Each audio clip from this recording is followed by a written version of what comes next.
बिहार में बढ़ते सियासी उठापटक के बीच में भारतीय जनता पार्टी बिल्कुल अलग थलग पड़ती नजर आ रही है। आपको बता दें कि बिहार में राजनीतिक रूप से लगातार चर्चाएं चल रही थी कि एनडीए के भीतर सब कुछ ठीक ठाक नहीं चल रहा है। जहां एक तरफ एनडीए को महागठबंधन से कड़ी टक्कर मिल रही थी, वहीं अब एनडीए के भीतर ही जिस तरह के हलचल मचे हुए हैं, उस हलचल ने ये साफ कर दिया है कि एनडीए के भीतर सब कुछ ठीक नहीं है और बिहार की सरकार में जो बाकी के दल हैं भारतीय जनता पार्टी को छोड़कर, वो भारतीय जनता पार्टी से संतुष्ट भी नहीं है। हालांकि समय समय पर आपने देखा होगा कि भारतीय जनता पार्टी अलग अलग नेताओं से बातचीत करती रही है, लेकिन जब से मुकेश सहनी उत्तर प्रदेश से होकर के आए हैं, उत्तर प्रदेश में जो उनके साथ व्यवहार हुआ था, उसके बाद भारतीय जनता पार्टी ने चुप्पी साध ली थी। उसके बाद से बाकी के दलों में भी खलबली मच गई थी। सबको ये लग रहा था कि भारतीय जनता पार्टी अपने स्वार्थ को लेकर के साथी दलों के साथ भी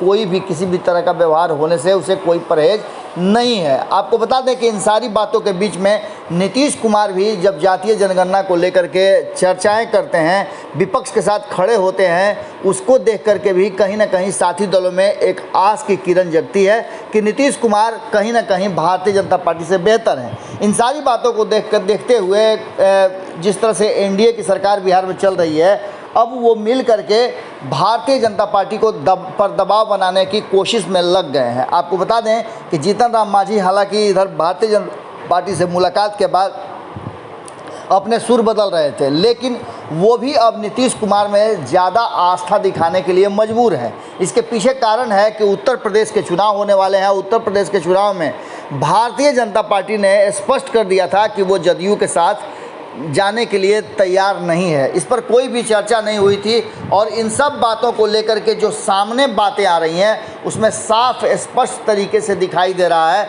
कि कहीं ना कहीं नीतीश कुमार जिस तरह से भारतीय जनता पार्टी के साथ बातचीत शुरू कर चुके हैं कि उत्तर प्रदेश में भी एनडीए गठबंधन जो बिहार में है उसके तर्ज पर सीटें बंटवारा की जाए, लेकिन भारतीय जनता पार्टी की तरफ से इस पर अभी कोई जवाब नहीं आया है। इन सारी बातों के बीच एक बात तय नज़र आ रही है कि भारतीय जनता पार्टी को छोड़ करके नीतीश कुमार के नेतृत्व में चलने के लिए और नीतीश कुमार के साथ एक नया गठजोड़ बनाने के लिए ये दोनों के दोनों दल, बाकी के दल हिंदुस्तानी आवाम पार्टी और वीआईपी लगभग तैयार हो चुके हैं।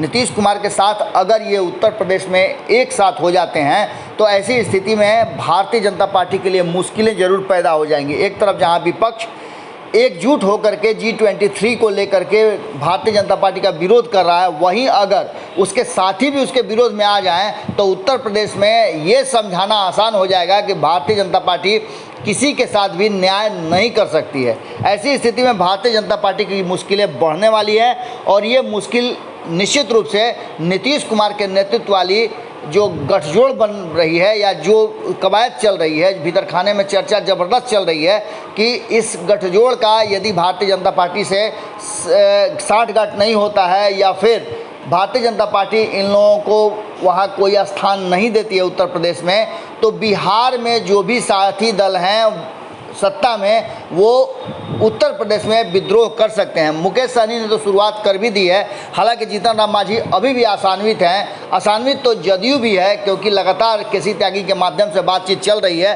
पर अभी तक कोई जवाब नहीं आया है। ऐसी स्थिति में अगर नीतीश कुमार की अगुवाई में ये विरोध कर दें तो कोई बड़ी बात नहीं होगी, क्योंकि तैयारियां तो शुरू हो चुकी हैं। अब उत्तर प्रदेश का फैसला बिहार से होकर के जाने वाला है। जुड़े रहिए भारत लाइव के साथ, खबरें लगातार जारी है। बहुत बहुत धन्यवाद। अगर ये वीडियो पसंद आई और वह बिहार के राजनीति और बिहारियत से सरोकार रखेनी तो सब्सक्राइब बटन दबा के चैनल के सब्सक्राइब कर ली। ओजे एगो घंटी बा, ओकरा बटन दबा देला से कुल सटीक और मारक खबर रुआ मुफ्त में मिल जाई। अगर रुआ पत्रकारिता के हमनी के नया प्रयोग में सहयोग कर चाहतानी तो ज्वाइन बटन दबा दी।